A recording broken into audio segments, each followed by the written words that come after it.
බදුලුපුර news.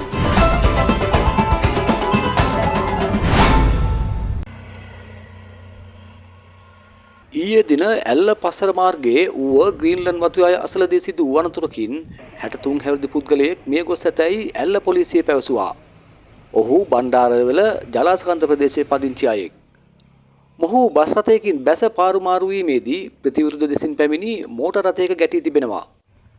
අනතුරටපත් වූ පුද්ගලයා ප්‍රදේශවාසීන් විසින් දෙමෝදර ප්‍රාදේශීය රෝහල වෙත යවා ඇති නමුත් රෝහලට ඇතුළත් කරන විටත් ඔහු මිය ගොස් සිටි බව අප වාර්තාකරු සඳහන් කළා.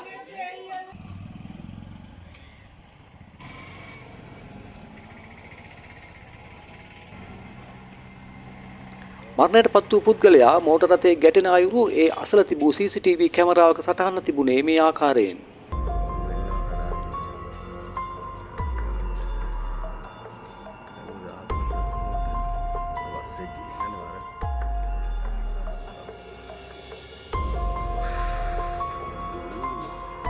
ඔබ තවමත් බදුලුපුර නිවුස් YouTube නාලිකාව සබස්ක්‍රයිබ් කර නැතිනම් සබස්ක්‍රයිබ් කර බදුල්ලේ නවතම තොරතුරු දැන ගැනීමට එක්වන්න.